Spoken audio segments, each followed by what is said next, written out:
welcome back to my channel. So today we're going to be talking about depression, anxiety, and how to defeat it during this pandemic.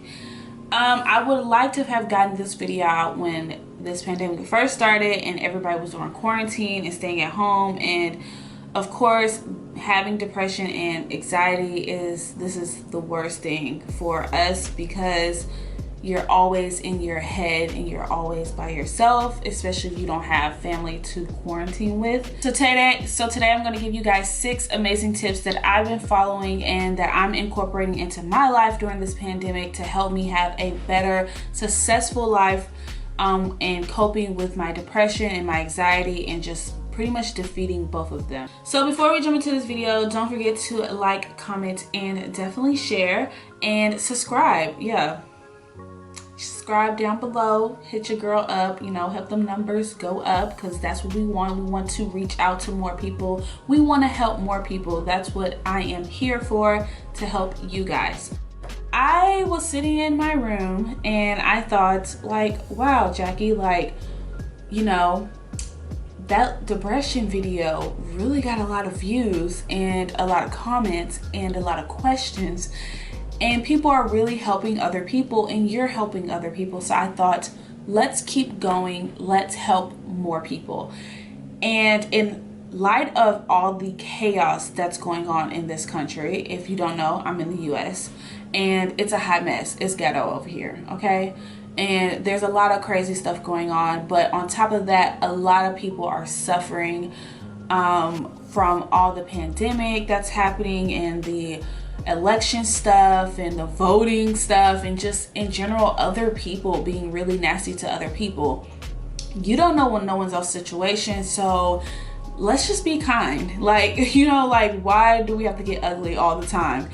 So I decided to share some things that I've been doing in my life to help me cope with my depression, because yes, I made that video, but that doesn't mean that it's gone.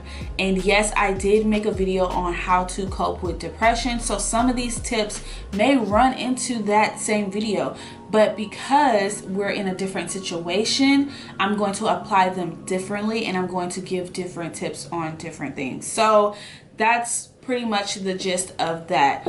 If you haven't seen my coping with depression, being a mom, being a student, please definitely check that video out. And if you haven't seen my other videos on this, please, I will leave the links in the description box as well and up top for you guys as well.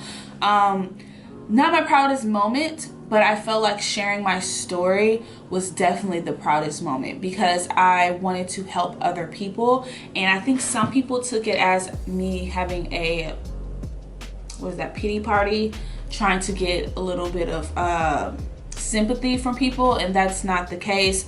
I just really wanted to help someone else, and I really needed to tell my story to kind of help myself because it gets a little lonely sometimes, like just thinking about it in your own head. So I thought if I can get it out there, maybe I can help other people. So that was my plan with it. Wasn't to just like, oh, feel sorry for Jackie and that, hee hee woo woo. No, because I'm good. I don't need that. But thank you. And I definitely enjoy the positivity on that video. There's some very alarming things or comments that's been happening on that video, which I do my best to try to control. I do my best to try to respond, but I can't respond to everything because sometimes I don't know what to say to that person, because if you say the wrong thing and something happens, then I obviously will feel responsible. So therefore, some of the comments I may not respond to, not because I don't care, but because I don't want to mislead you and give you the wrong information. But if you are one of those people who are having self-doubts, let's pause this right now and get serious. If you're having these doubts, if you're having these feelings, please do not leave comments like I'm going to end my life, because that is not what we're here for. Please go seek help and talk to a professional or someone that can help you get. There's so many hotlines you can call. There's so many websites. I will definitely leave the right information underneath this video as if I should on the other. So I will go back on that video and do it as well. Today, I'm here to just give you guys tips to help you through, to kind of help you cope, to kind of help you like get a little bit more understanding of yourself and your situation, just to make you feel better about yourself, to spread a little positivity. But I had to get a little serious there.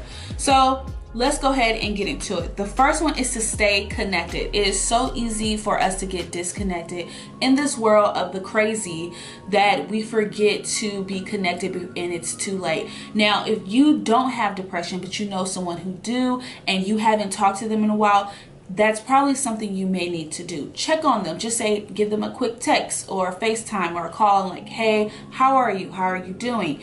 How are you feeling? Those are questions maybe you should ask. If they say they are okay, maybe kind of go a little deep and be like, oh, well, you know, how has the rest of your week been? What have you done today? Like, what, you know, how are you feeling about yourself? Things like that, just to kind of get the conversation started, because then eventually they'll open up and be like, yeah, I'm not feeling too hot today.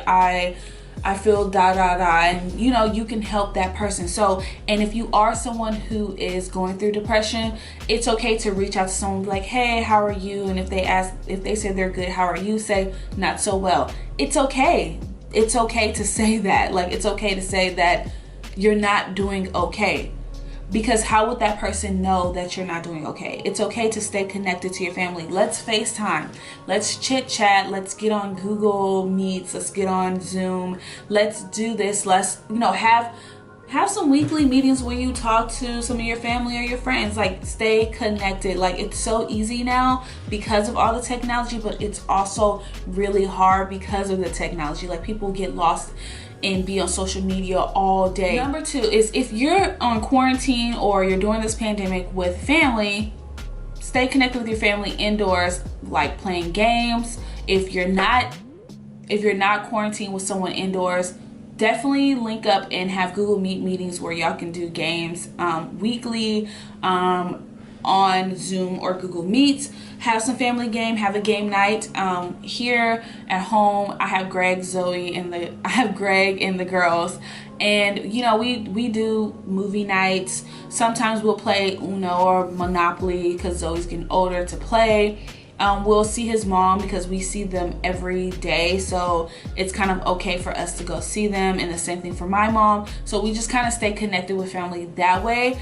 But just playing some games and just staying connected, and just, even if you're at the dinner table, how was your day? How are you feeling? Yada yada. Tip number 3 is, if you're a mom or if you have a really stressful job, whether you're working from home or have to physically go in the office and wear a mask all day, is relaxing time. Like, I cannot say this enough, to have that time to yourself to relax. Now, there's a difference to being alone and being in your head and moping and stuff. It's a different type of thing. Relaxing is just having some type of relaxing is having some nice music, soft music on, a nice bubble bath, candles, maybe a glass of wine or apple juice if you don't drink, and just relax.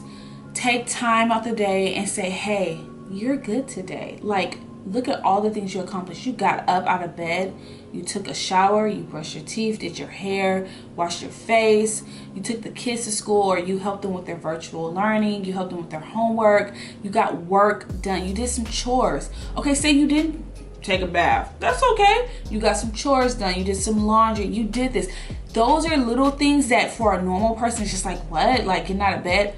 That a depressed person sometimes have the hardest thing. That is so hard. Like, when you're just down and you're in it, getting out of bed could be one of the hardest things. But if you did that, give yourself kudos, girl, kudos.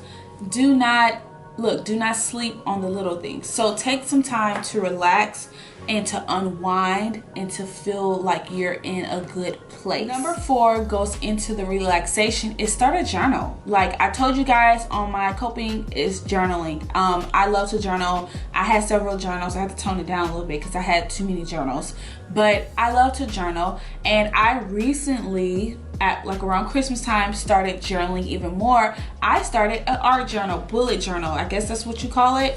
So for Christmas, instead of getting like all this other stuff that I don't need, I asked for a new journal, And I got this journal for Christmas. I told Greg, you have the freedom of picking out the color, the texture, the look of the journal, but I want a journal. And this is the journal he got, and I think it's from, I can't remember the exact name of the company. Let me see. Oh, it's from Archer Olive. I think that's how you say it. I will definitely leave a link down below, but it's a really nice quality journal, and it comes with obviously the strap and the pen or pencil holder and some little bookmark tab things. So I started a cute bullet art journal where I can go and customize the page, and depending on how I feel that day, if I need to fill in a page, I left some space around for me to go and fill in. So I just did I did 2 pages, so it's like 1 page, different themes, some about journey, some about choosing your own path.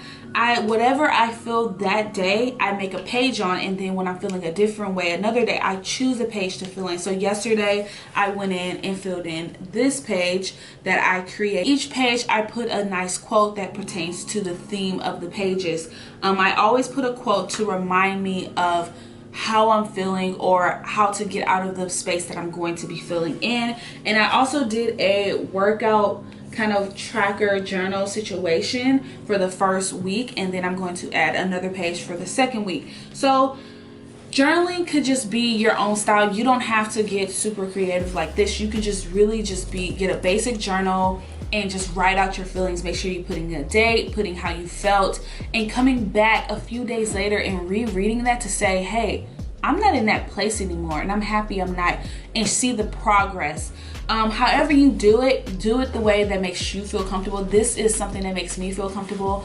I bought all the supplies, and it's just, I'm a very creative person, so it helps me get out my creative juices, but also my feelings. So I love to journal, and I think it's important to have a record of how you feel, that you can go back and say, wow, I don't feel that way anymore, and I'm happy, and I can see where I was a year later. Number 5 is fitness. Get into some fitness stuff. Being quarantined, being at home during a pandemic because your office is closed and you can't go to work, and you're just sitting there eating all the snacks and just being in your own head. How about workout? Yes, the gyms are closed. I don't know. I don't go to the gym. But if you live in an apartment, most apartments have a little fitness center. If that is closed, you can definitely go on your balcony and do some yoga, do some Pilates, and you can do stuff in your living room, in your apartment. If you live in a home, you may have an extra room where you can create your own little gym. Maybe set up a TV and do some fitness videos. Even if you find one of those cool 90s ones with the leotards, and you just something to kind of get you out of your head and get your body moving and getting your brain thinking on a whole different level. Me personally, we have turned our garage into a gym. It's slowly coming together. We just got a punching bag, so the past couple of days I've been punching it out. We have a little bike in there. We have jump ropes. We have weights. We're kind of getting it together, and I am absolutely in love with the process of getting fit and taking some of that energy and that negative energy, those negative thoughts, and just punching them out on this punching bag. And my last and final tip is always counseling. I have integrated this into my life, and I'm excited to take on this new journey of it. And I feel like it's something very important that I feel if you're going through depression or anxiety or both, it is important for you guys to definitely take advantage of counseling. If you are a student and you're having these issues or you're having these symptoms, please seek help. Your campus most likely have some type of counseling program, some type of family type program, and it's either free or little to free. Like, it's not going to cost you much because you're already paying for tuition. If you're not a student and you work, maybe your job may offer something that helps benefit you towards that. Or if not, I would seek a counselor. And just because we're on this pandemic, you can definitely do virtual sessions, which will help you even more because you'll still be able to see the person you're talking to and still be able to get help. Counseling is always my, like, when someone asks, like, okay, try counseling. Like, I mean, I would definitely try counseling, like, or get help, seek someone who can help, find someone who have a little bit more information that can probably help you in your life. If it's severe, I do say go to a doctor, you know, see what they have to say. But counseling is always one of the biggest things, because if you can't get it out and talk to someone to help you through your feelings, it's just like, sometimes journaling don't help, you know, like you writing it there, but it's like no one else can help you get through it. Those are my 6 tips to help you guys through this pandemic and all the crazy. If you suffer from depression, anxiety, or if you think you suffer from depression, anxiety. I hope you guys enjoyed this video. Definitely check out my other videos, and I'll see you guys in my next video. Bye guys. If you guys are already here, don't forget to click and view some of my latest videos, and don't forget to click and subscribe. See you guys. Bye.